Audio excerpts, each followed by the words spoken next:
దేవుని స్తోత్రాలు. ప్రభునందు ప్రియ దేవుని బిడ్డలరా, యవన బిడ్డలందరికీ నా హృదయపూర్వక వందనాలు. ఈరోజు దేవుని వాక్యాన్ని ధ్యానం చేసుకుందాం.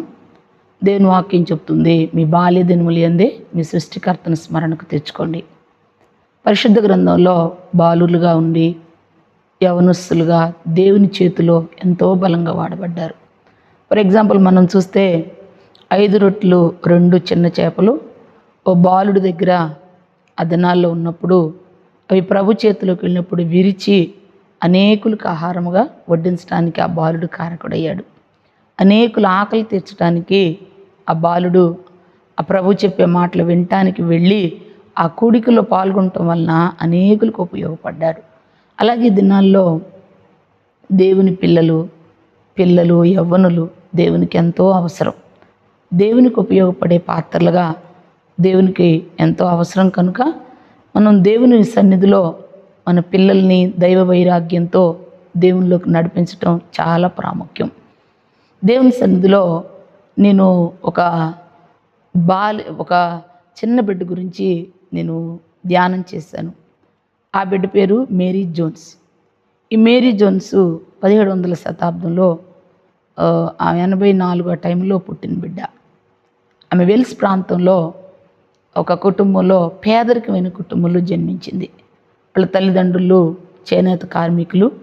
వాళ్ళ తండ్రి గారు తరచూ బలహీనతతో బాధపడుతూ ఉండేవాళ్ళు. ఇద్దరు చాలా భక్తిపరులు, ప్రార్థనాపరులు. మేరీ జోన్కి అప్పుడు 8 సంవత్సరాల వయసు. 8 సంవత్సరాలు చిన్నప్పటి నుంచే దేవుని అందులో భయభక్తులు కలిగి చక్కగా దేవుని ఆరాధించుకోవటం, స్తుతించటం ఇలాగ నేర్పించేవాళ్ళు తల్లిదండ్రులు. వాళ్ళు ఉన్న ప్రాంతానికి ఆదివారం చర్చికి వెళ్ళాలంటే దాదాపు ఒక 7 కిలోమీటర్ల దూరం వెళ్ళాలి. వాళ్ళ నాన్నగారు బలహీనత వలన ఆ చర్చికి వారం వెళ్ళలేరు. వాళ్ళ అమ్మగారు మేరీ జోన్ తీసుకొని మందిరానికి వెళుతూ రోజు సాయంకాల సమయంలో ఆరాధనకు వెళ్ళే టైంలో వాళ్ళ తల్లిగారు కాలు జారి పడిపోతే వాళ్ళ అమ్మని మేరీ జోన్ లేపేటప్పుడు వాళ్ళ అమ్మగారు చెప్తారు, మేరీ, దేవుని సన్నిధిలో మన జీవితాల్లో పడిపోటాలు, లేవటాలు, ఒడిదుడుకులు ఇవన్నీ మానవ జీవితంలో వస్తాయి. కానీ ఈ ఒడిదుడుకులన్నిటిలో నుండి మనల్ని లేవనెత్తి నడిపించేది దేవుని వాక్యమే, దేవుని మాటేనని మేరీకి చెప్పింది. మేరీకి చెప్పినప్పుడు చాలా సంతోషపడిద్ది. అందుకే దేవుని వాక్యం చెబుతుంది, దేవుని వాక్యం మన పాదములకు ద్వీపం, మన త్రోవకు వెలుగై ఉందని. తల్లి చెప్పిన మాటలు విని దేవుని వాక్యం పట్ల చాలా శ్రద్ధగా ఉండేది మేరీ జోన్. దేవుని మందిరానికి వెళ్ళి దైవజనులు చెప్పిన వాక్యం అంతా విని మరలా వచ్చి వాళ్ళ నాన్నగారు మందిరానికి రాలేరు కనుక వాళ్ళ నాన్నగారికి వచ్చి వాక్యం అంతా చక్కగా వివరించి చెప్తే వాళ్ళ నాన్నగారు చాలా సంతోషపడేవాడు. ఆమె ఏం చేసేదంటే ఆదివారం వాక్యం విని మిగతా రోజులన్నీ ఆ వాక్యాన్ని ధ్యానం చేసుకుంటా ఉండేది. ఆ వాక్యాన్ని తరచుగా మాట్లాడుకుంటా విన్న వాక్యం అంతటినీ తలపోసుకుంటా ఉండేది. వాళ్ళ నాన్నగారితో చెప్తా ఉండేది. రోజు వాళ్ళు చర్చిలో ఒక మంచి రిచ్గా ఉండేటువంటి అమ్మగారు వాళ్ళకి పరిచయం అవుతారు. పరిచయం అయ్యి ఆమె ఒకరోజు వీళ్ళకి కోళ్ళు పెంచుతూ ఉంటారు. ఆ కోడిగుడ్లు కొనుక్కోవటానికి మేరీ జోన్ వాళ్ళ ఇంటికి వచ్చింది. మేరీ జోన్ వాళ్ళ ఇంటికి వచ్చేసరికి మేరీ జోన్ ఏం చేస్తూ ఉంటుంది, ఆ కోళ్ళకి మేత వేస్తా, పని చేస్తా, దేవుని వాక్యాన్ని ధ్యానం చేసుకుంటా ఉంటుంది. ఆదివారం ఏ వాక్యం అయితే విన్నదో ఆ వాక్యాన్ని పదే మాట్లాడుకుంటా ఉంటుంది. మేరీ జోన్లో ఉన్న ఆసక్తిని చూసి ఆ తల్లి అమ్మగారు చెప్తారు, మేరీ, నువ్వు చాలా వాక్యం అంటే చాలా ఇష్టంగా ఉన్నావు, ఆ వాక్యాన్ని ధ్యానం చేసుకుంటున్నావు కనుక నా దగ్గర బైబిల్ ఉంది, మా ఇంటికి వచ్చి రోజు వచ్చి వాక్యం చదువుకోరాదు అంటుంది. అప్పుడు మేరీకి చదువు లేదు. ఆ పరిసర ప్రాంతాల్లో స్కూల్ లేవు, చదువుకోవటానికి అవకాశాలు లేవు. అయితే మేరీకి ఆ రోజు ఇంటి ఒక ఆశ, నేను చదువుకోవాలి. ఆమెకు చదవటం కానీ రాయటం కానీ రాదు. కేవలం దేవుని వాక్యం విని మాత్రమే ఆ వాక్యం పట్ల ఆసక్తి, దేవుని వాక్యం పట్ల ఆమెకున్న ప్రేమ ఎలాగుంటుందంటే పద్దాకులు ధ్యానం చేసుకుంటా ఉంటుంది. హృదయంలో ధ్యానం చేసుకుంటా ప్రార్థన చేసుకుంటుంది. ఒకరోజు దేవుని సన్నిధిలో, దేవా, నాకు చదువు కావాలి, నీ వాక్యం చదువుకోవాలి. మీరు 5 రొట్టెలు 2 చేపలు 5,000 మందికి ప్రజలకు ఆహారంగా పెట్టిన దేవుడు అయ్యా, నా ఆశ తీర్చవా, నేను నీ వాక్యం చదువుకోవాలి, నాకు చదవటం రాయటం నాకు సహాయం చేయమని ప్రార్థన చేసుకుంటుంది. మేరీ ప్రార్థన చేసుకున్న రీతిగానే దేవుడు ఆ పరిసర ప్రాంతంలో ఒక 7 మైళ్ళ దూరంలో ఓ స్కూల్ ఏర్పాటు చేయబడింది. ఆ స్కూల్కి 7 మైళ్ళ దూరం రోజు నడిచి వెళ్ళి నడిచి వస్తూ ఉండేది. నడిచి వెళ్ళి నడిచి వస్తా చదువుకోవటం రాయటం నేర్చుకుంటుంది.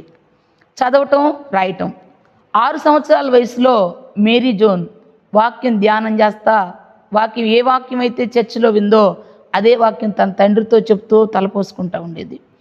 2 సంవత్సరాల తర్వాత స్కూల్ జాయిన్ అయిపోయి చక్కగా చదవటం రాయటం నేర్చుకుంటుంది. ఇప్పుడు మేరీ జోన్కి 8 సంవత్సరాల వయసు. ఈ 8 సంవత్సరాల వయసులో ప్రతి శనివారం ఆ దినాల్లో బైబిల్ గ్రంథం చాలా అరుదనమాట. పాస్టర్స్ దగ్గర కానీ చాలా ఉన్నతమైన కుటుంబాల్లో ఉన్న వాళ్ళ దగ్గరే బైబిల్ గ్రంథం ఉండేది. అందరికి అందుబాటులో ఉండేది కదా, చాలా విలువ, చాలా రేట్ ఎక్కువ. అది సామాన్యులు పేదలు కొనటానికి అవకాశం ఉండేది కాదనమాట.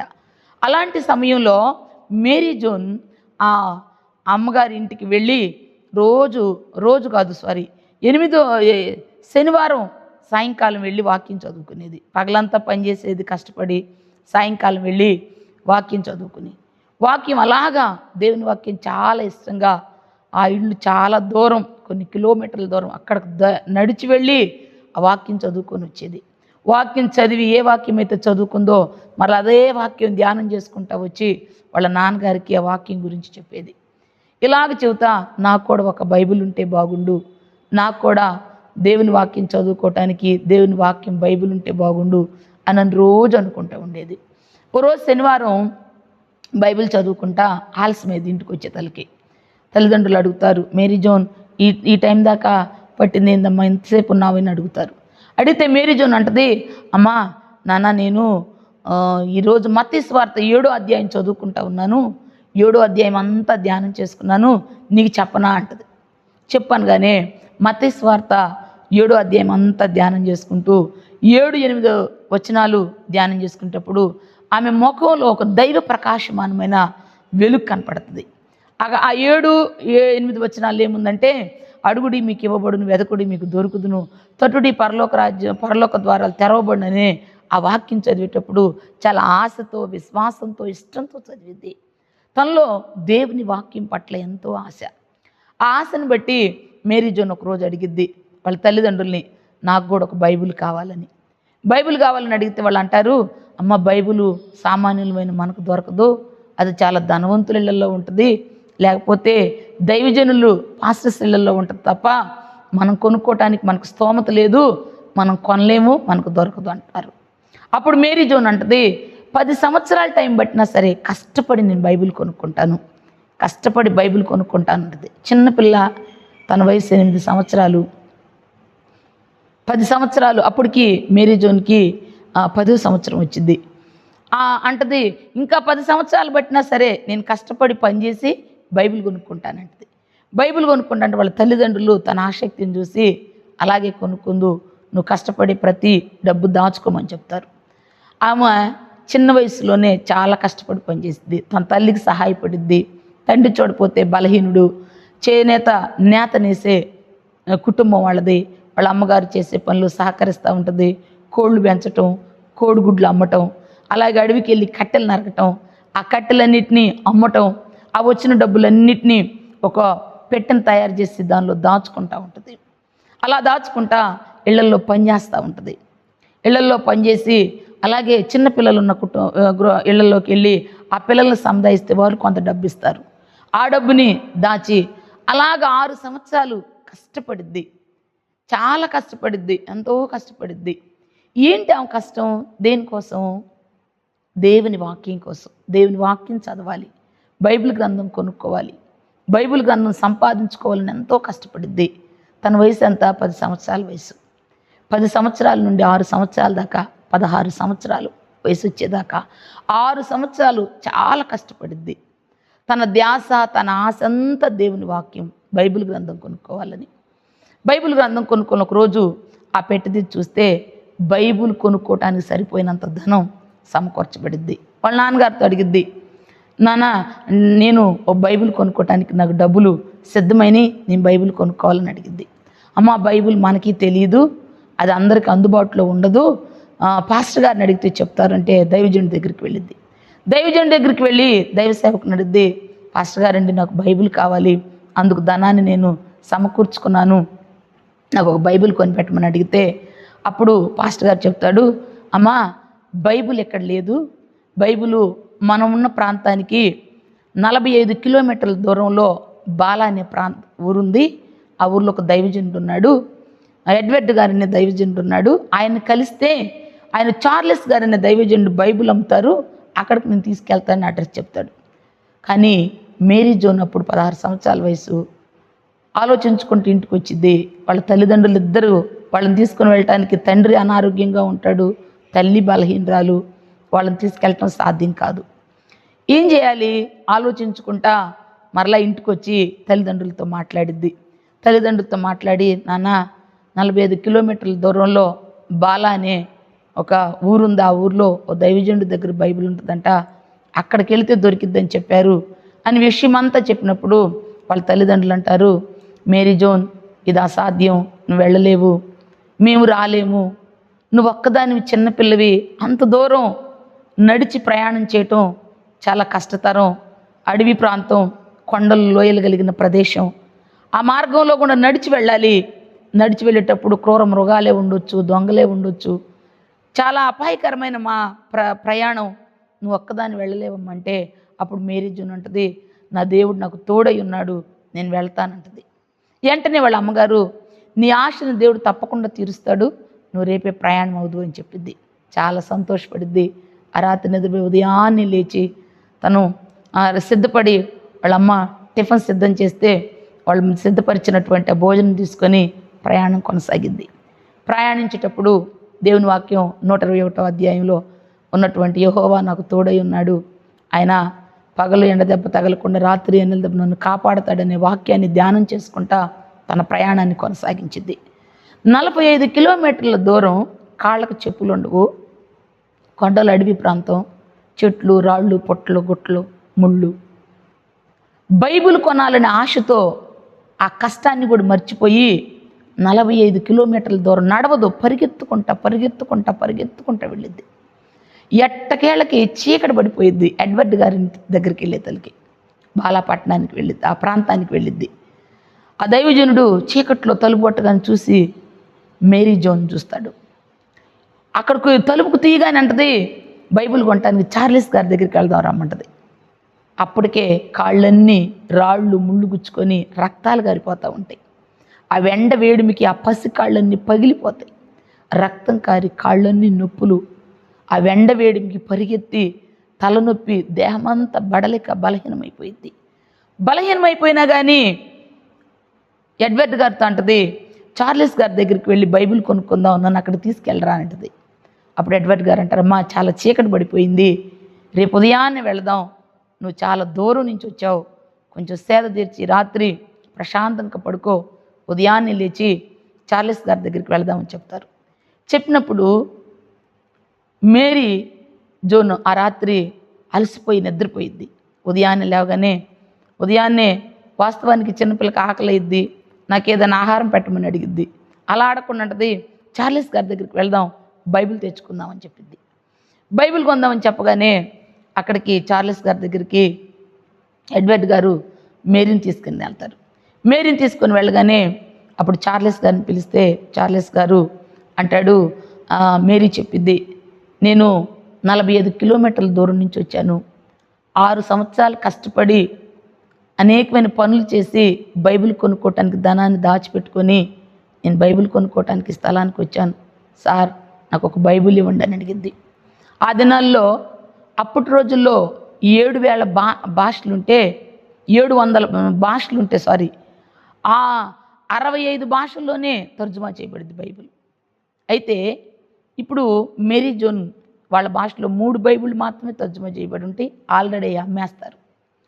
అమ్మ నీకు బైబిల్ లేదు, మూడు మాత్రమే ఉన్నాయి, ఆ బైబిల్ నేను ఆల్రెడీ అమ్మేశాను, నీకు ఇవ్వటం సాధ్యం కాదు అంటాడు. అప్పుడైతే భయంకరంగా ఏడ్చిద్ది.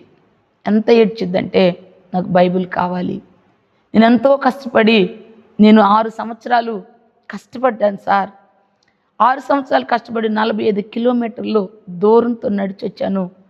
దేవుని బైబిల్ గ్రంథం కోసం ఎంతో ఆశతో వచ్చాను. సార్ నాకు ఇవ్వండి సార్ అని బోర్ని ఏడ్చిద్ది.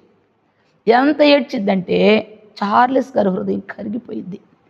చార్లెస్ గారి హృదయం కరిగిపోయి, మేరీ నీకు బైబిల్ ఇస్తాను, వాళ్ళకి నేనేదో ఒకటి చెప్తాను, బైబిల్ నీకు అవసరం అమ్మా, నీకు ఇస్తానని చెప్పి చార్లెస్ గారు ఆ బైబిల్ గ్రంథాన్ని మేరీ జోన్కి ఇస్తాడు. ఎంత సంతోషపడిద్దంటే తన జీవితంలో ఎంతో ఐశ్వర్యం దొరికినంతగా సంతోషపడి బైబిల్ గ్రంథం తీసుకొని నిమిషం కూడా ఆకుండా మరలా తిరిగి ప్రయాణమైంది. కాళ్ళకి చెప్పులు లేవు, వచ్చేటప్పుడు గాయాలు, రక్తం గారిపోతూ ఉంది, ముళ్ళు రాళ్ళు పుచ్చుకొని ఆ ఎండవేడికి వచ్చింది. మరలా ఎండవేడిలో ఎలాగైనా సరే ఈ బైబిల్ గ్రంథాన్ని నా తల్లిదండ్రులకు చూపించాలని ఆశతోటి మేరీ జోన్ ఆ బైబిల్ పట్టుకొని మరలా తిరుగు ప్రయాణం చేసిద్ది. తిరుగు ప్రయాణం చేసి తన ఇంటికి వచ్చి తన తల్లిదండ్రులతో, ఇదిగో నాకు బైబిల్ దొరికింది, నేను కొనుక్కున్నాను, దేవుడు నాకు ఇచ్చాడు, ఆయన వాక్యం నాకు దొరికిందని చాలా సంతోషపడింది. చాలా సంతోషపడి తన జీవితం అంతా దేవుని వాక్యం కోసం, తన కష్టార్జితం అంతా బైబిల్ సొసైటీ కోసం వినియోగించుకునేది. చార్లెస్ గారికి మేరీ జోన్ యొక్క త్యాగం, మేరీ జోన్ యొక్క ఆశ, దేవుని వాక్యం పట్ల ఆ చిన్న బిడ్డకున్నటువంటి ఆ ప్రేమ ఆసక్తిని చూసి ఆయన వైరాగ్యంతో అనేకులైన దైవజనులను, క్రైస్తవ సహోదరులను కలిసి బైబిల్ సొసైటీ కోసం అందరిని ప్రేరేపిస్తాడు.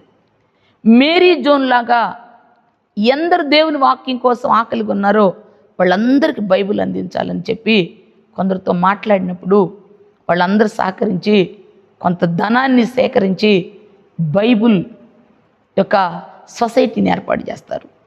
బైబిలు అనేక భాషల్లో తయారు చేయటానికి బైబిల్ కేంద్రాన్ని ఏర్పాటు చేస్తారు. ప్రపంచవ్యాప్తంగా మేరీ జోన్ బట్టి బైబిల్ గ్రంథాలు అందుబాటులోకి వచ్చినాయి. ఈరోజు పరిశుద్ధ గ్రంథం మన చేతిలోకి వచ్చిందంటే దీని వెనకాల మేరీ జోన్ యొక్క త్యాగం. ఆ బిడ్డ బైబిల్ వాక్యం చదువుకొని మంచి పరివర్తన చెంది అనేకులకు స్ఫూర్తిదాయకంగా మాదిరికరంగా ఉండి తర్వాత కాలంలో సండే స్కూల్ నడిపిస్తా, దేవుని పరిచర్య జరిగిస్తా, దేవుని పనిచేసి అనేక ఆత్మలు దేవుని వద్దకు నడిపించింది. తన కష్టార్జితంలో ముందు భాగం బైబిల్ సొసైటీ వాళ్ళకి అందుబాటులోకి ఇచ్చి ప్రపంచమంతా బైబిల్, ప్రతి ఒక్కరు దేవుని వాక్యం చదవాలి, ప్రతి ఒక్కరు అంధకారం నుండి వెలుగులోకి రావాలి, చీకట్లో నుండి వెలుగులోకి ప్రజలు నడిపించబడాలని చెప్పి ఆ చిన్న గుండెలో ఎంతో వైరాగ్యంతో పనిచేసింది. మేరీ జోన్ యొక్క త్యాగమే ఈనాడు పరిశుద్ధ గ్రంథం మన చేతుల్లోకి రాగలగటానికి కారణం ఎవరంటే 8 సంవత్సరాల వయసులో వైరాగ్యంతో 2 సంవత్సరాల తర్వాత చదువుకొని 6 సంవత్సరాలు కష్టపడి ధనాన్ని సమకూర్చుకొని 45 కిలోమీటర్ల దూరానికి నడిచి కాళ్ళకు చెప్పులు లేకుండా 16 సంవత్సరాల బాలిక అడవి ప్రాంతంలో క్రూర మృగాలు వస్తాయేమో, పాములు ఉంటాయేమో, దొంగల వలన ఇబ్బందులు ఎన్నో ఉంటాయి, వాటన్నిటిని మర్చిపోయి దేవుడే నాకు తోడని ఒక విశ్వాసాన్ని చేతపట్టుకొని బైబిల్ గ్రంథం కోసం ఎంతో ప్రయాసపడింది. ఎంతో కష్టపడిన మేరీ జోన్ బట్టే ప్రపంచమంతా ఈ దినాలు బైబిల్ గ్రంథం అనేక భాషల్లో ముద్రించబడి చదవటానికి కారణం మేరీ జోన్ యొక్క త్యాగం. ఈ దినాల్లో యవ్వన బిడ్డల్లో, చిన్నపిల్లల్లో బైబిల్ గ్రంథాలు ఉంటున్నాయి కానీ చదివేవాళ్ళు లేరు. చదివేవాళ్ళు లేకపోబట్టే ఎవరికి స్ఫూర్తిదాయకంగా లేవు.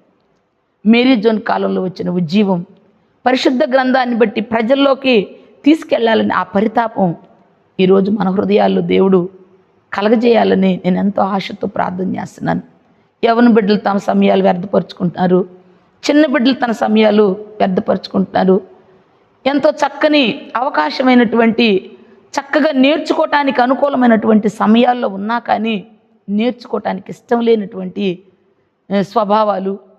యవ్వన బిడ్డలైతే ఏదో కాలక్షేపంగా మందిరానికి వచ్చి ఆ సమయం కాసేపు వెళ్ళబుచ్చుకొని మిగతా టైం అంతా లోకంలో వ్యర్థంగా సమయాలన్నీ పాడు చేసుకుంటున్నారు.